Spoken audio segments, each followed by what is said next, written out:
खबरों के एक्सप्रेसवे से आगे रुक करते हैं सियासी धावे का जहाज की सबसे दिलचस्प खबर मौजूद है। दिल्ली के मुख्यमंत्री अरविंद केजरीवाल ने ऐलान किया था कि वो अपना इस्तीफा देंगे। आज उन्होंने इस्तीफा देने के लिए समय मांगा है। उपराज्यपाल दफ्तर से उन्हें कल शाम का समय मिला है। इससे पहले उन्होंने पॉलिटिकल अफेयर्स कमेटी यानी कि पीएसी की बैठक बुलाई, जिसमें मौजूदा कैबिनेट के सभी मंत्री मौजूद थे।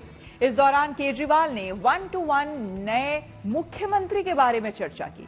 इस बैठक में नई सरकार के संभावित नेतृत्व पर चर्चा की गई, लेकिन केजरीवाल के इस दाव पर सियासत भी खूब हो रही है।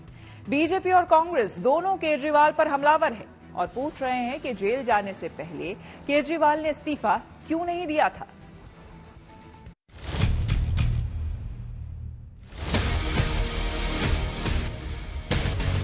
भारत माता की। दोस्तों, 2 दिन के बाद, आज से 2 दिन के बाद मैं सीएम की कुर्सी से इस्तीफा देने जा रहा हूं। दिल्ली की सत्ता में सियासत के नए समीकरण साधने के लिए आम आदमी पार्टी में माथापच्ची और मंथन का दौर चल रहा है और इस बात का जवाब ढूंढा जा रहा है कि दिल्ली का नया मुख्यमंत्री कौन होगा। केजरीवाल के सरकारी आवास पर आज पॉलिटिकल अफेयर्स कमेटी यानी कि पीएसी की बैठक बुलाई गई, जिसमें मनीष सिसोदिया, सौरभ भारद्वाज, आतिशी, राघव चड्ढा और कैलाश गहलोत समेत कई नेता शामिल हुए। यही नहीं, कल सुबह 11:30 बजे विधायक दल की बैठक होगी, जिसमें मुख्यमंत्री पद को लेकर चर्चा हो सकती है। अरविंद केजरीवाल ऐलान कर चुके हैं कि वो मंगलवार को पद छोड़ देंगे। अब सवाल ये उठ रहा है कि केजरीवाल ने इस्तीफे के लिए मंगलवार का दिन क्यों चुना। आम आदमी पार्टी के मुताबिक केजरीवाल जो करने जा रहे हैं उसमें भगवान राम और उनके भक्त हनुमान का गहरा नाता है, क्योंकि केजरीवाल खुद को हनुमान भक्त बताते हैं।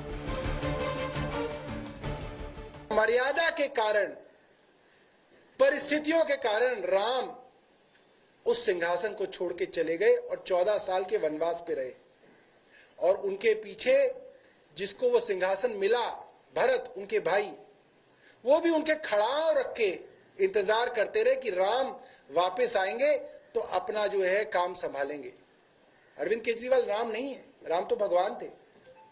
भगवान राम के भक्त हनुमान और हनुमान के भक्त अरविंद केजरीवाल जी हैं। वो तो राम से तुलना नहीं की जा सकती।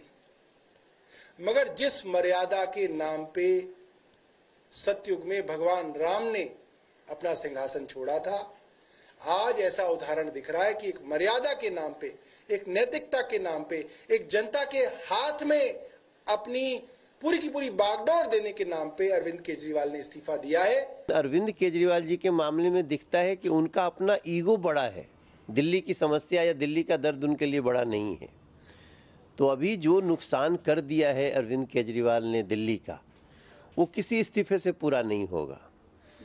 अब चूंकि कोर्ट ने इस बार जब बेल दिया, पहले तो बेल नहीं दे रही थी कोर्ट, फिर भी ये कहते हैं कि मैं बेदाग हूं, मेरे ऊपर कोई दाग नहीं है। अरे भाई, देश में कोर्ट से बढ़ के तो कुछ नहीं है।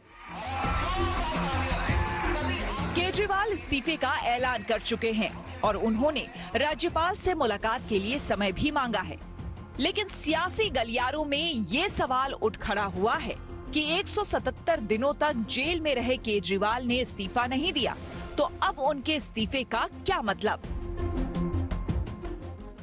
एक आदमी वहां पे बैठा था, वो बोला,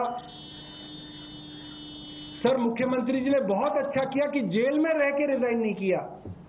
अगर जेल में रह के रिजाइन करते तो भारतीय जनता पार्टी कहती कि हमारे दबाव में रिजाइन करना पड़ गया। मुख्यमंत्री जेल से बाहर आए और खुद अपनी मर्जी से रिजाइन किया। ये मुख्यमंत्री जी ने बहुत बड़ा काम किया। आप पार्टी का आंतरिक मामला है और आज की डेट में सरकार भी जाने के नाम का कार्यकाल खत्म होने वाला है। अब अरविंद केजरीवाल जी अपना कोई भी राजनीतिक क्या पैतरा खेलते हैं, ये उनका विषय है। जब ये सारी बातें आएंगी, स्वस्थ रूप से सामने आएंगी, तो निश्चित तौर पर इस पर बात भी होगी।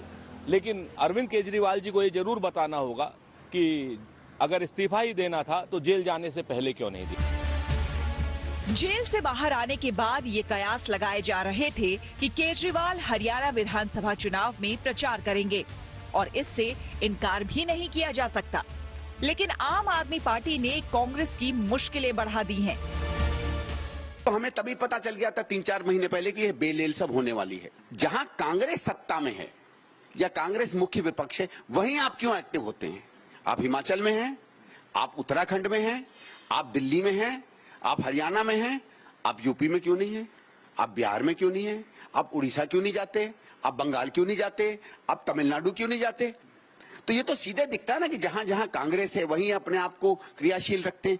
तो इनका टारगेट बीजेपी नहीं है, क्योंकि अगर बीजेपी टारगेट होता तो जहां बीजेपी ताकतवर है वहां जाके लड़ते ना। वहां तो केवल कांग्रेस लड़ रही है ना, और तो कोई पार्टी लड़ नहीं रही है। मैं अग्नि परीक्षा के लिए अरविंद केजरीवाल को चुनौती देता हूँ।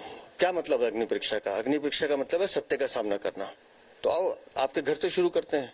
खोलिए अपने राजमहल के दरवाजे और पहली अग्नि परीक्षा ये दीजिए कि दिल्ली के हर आदमी को बुलाइए कि आइए मेरा घर देखिए, वो ऐशगाह देखिए, वो राजमहल देखिए जिसमें अरविंद केजरीवाल मैं रहता हूँ।